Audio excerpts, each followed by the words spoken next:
హాయ్లో welcome back. ఈ వీడియోలో ఏంటంటే ఏపీఎంసీ 2024కి సంబంధించి ఎంపీసీ స్ట్రీమ్ ఎగ్జామ్ అనేది ఈరోజు స్టార్ట్ అయింది కదా. 19th మే షిఫ్ట్ 1 అనేది ఎలా వచ్చింది అండ్ నెక్స్ట్ షిఫ్ట్ ఎవరైతే ఎగ్జామ్ అనేది రాస్తున్నారో లేదంటే రాయబోతున్నారో అయితే ఈ యొక్క వీడియో అనేది చాలా యూజ్ అవుతుంది అనమాట. అంటే ఎలా ఎగ్జామ్ అనేది వచ్చింది ఏంటి అనేది కొద్దిగా తెలిస్తే మీరు కూడా తెలుసుకుంటారు కదా. అండ్ ఏవేవి వచ్చాయి, సో ఏవేవి ఇప్పుడు చూసుకుంటే సరిపోద్ది. సో దానికి సంబంధించి వీడియోలో అయితే డిస్కస్ అనేది చేసుకుందాం. సో ఇంకా వీడియోలోకి వెళ్ళిపోయినట్లయితే ఒక లైక్ అనేది చేసుకోండి గైస్. యూట్యూబ్ కూడా చాలా మందికి రికమెండ్ అయితే చేస్తుంది అనమాట. ఇంకా షిఫ్ట్ 1 ఎలా వచ్చింది దానికి సంబంధించి మాట్లాడుకున్నట్లయితే సో షిఫ్ట్ 1 కి సంబంధించి మీకైతే డిఫికల్ట్ టు మోడరేట్ గా రావడం అయితే జరిగింది అనమాట.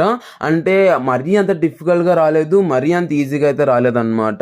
సో మనకైతే కొద్దిగా మీడియం గా అంటే మోడరేట్ గా అయితే రావడం జరిగింది.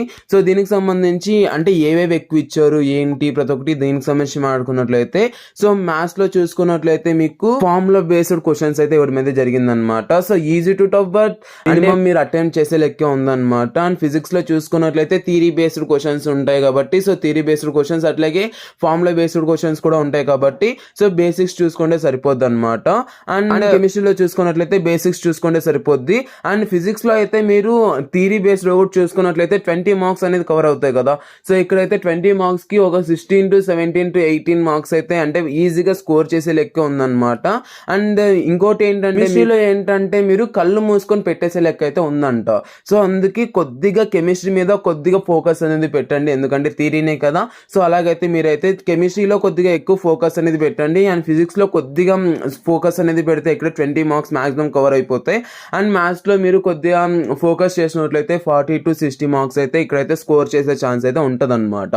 సో అలా ప్రతి ఒక్కటి చూసుకున్నట్లయితే సో మీరైతే ఎక్కువ మార్క్స్ ఎంత అంటే ఒక 20 మార్క్స్ అంటే 100 to 120 మార్క్స్ అయితే మీరైతే ఇక్కడ స్కోర్ అనేది చేయొచ్చు అనమాట. సో మ్యాథ్స్ అండ్ ఫిజిక్స్ కొద్దిగా అయితే చూసుకోండి.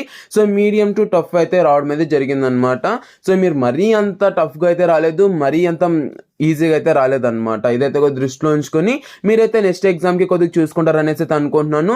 And cheat codes so cheat codes అన్నవి యూజ్ అయ్యాయా ఈ రోజు అంటే సో ఈ రోజు అయితే చీట్ కోడ్స్ అనేది యూజ్ అవ్వలేదు అనమాట. అంటే ఈ చీట్ కోడ్స్ అనేది ఈ రోజు అప్లై చేయడానికి వెళ్తే అవ్వలేదంట. సో ఈ షిఫ్ట్ 1 లో అయితే అవ్వలేదు, షిఫ్ట్ 2 లో అయితే అయ్యే ఛాన్స్ అయితే ఉంది, కొద్దిగా చూసుకోండి. బట్ చీట్ కోడ్స్ నే మీరు నమ్ముకొని ఉంటాను, లేదంటే చీట్ కోడ్స్ లేను, చీట్ కోడ్స్ మీదనే నేను 100+ లేదంటే 120+ మార్క్స్ అనేది స్కోర్ చేస్తాను అనేసి అనుకుంటే ఎవరైతే చీట్ కోర్స్ ని నమ్ముకొని వెళ్ళారో వాళ్ళకైతే బిస్కెట్ అయిపోయింది. సో దాని నుంచి మీరైతే చీట్ కోర్స్ ని నమ్ముకోకుండా కొద్దిగా అట్లీస్ట్ మీరైతే థియరీస్ ఇవన్నీ చెప్పాను కదా ఎలా ప్రిపేర్ అవ్వాలని, సో అలా ప్రిపేర్ అయ్యి అలా కొద్దిగా చూసుకున్నట్లయితే మీకైతే సరిపోద్ది అనమాట. సో థియరీ ఏముంది గాయస్, థియరీ అయితే కొద్దిగా చూసుకుంటే సరిపోద్ది. యూట్యూబ్ లో వీడియోస్ చూడండి. సో యూట్యూబ్ లో వీడియోస్ చూస్తే మీకు సరిపోద్ది. కానీ మీరు ఊరికే చీట్ కోడ్స్ అనేసి చూసుకున్నట్లయితే వాడు ఏదేదో చెప్తాడు ఊరికే. అంటే అక్కడ నామినేషన్ ప్రాసెస్ అది ఇది అని చెప్తాడు కదా. సో నామినేషన్ ప్రాసెస్ నీకు తెలిస్తే అక్కడ డైరెక్ట్ ఆన్సర్ అనేది పెట్టేస్తావు.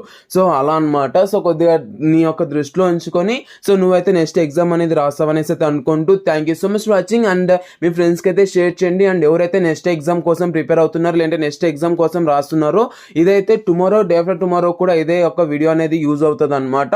సో ప్లీజ్ మీ యొక్క ఫ్రెండ్స్ కి అయితే షేర్ చేయండి. అంటే మీది ఏ షిఫ్ట్ వచ్చింది అన్నది కూడా కామెంట్ సెక్షన్ లో కామెంట్ చేయండి. ఆ షిఫ్ట్ కి సంబంధించి నేను మీకు ఎలా రాబోతుంది అనేసి కొద్దిగా అనాలిసిస్ చేసి అంటే ఎవరైతే టీచర్స్ ఉన్నారో వాళ్ళ దగ్గర అనాలిసిస్ చేపించి నేను మీకు నెక్స్ట్ వీడియో అనేది చేయడం అయితే జరుగుతుంది అనమాట. వీడియో అయితే నెక్స్ట్ వీడియోలో కలుసుకుందాం. Thank you so much for watching. Have a great day. Next video signing off from Jeevan education hub.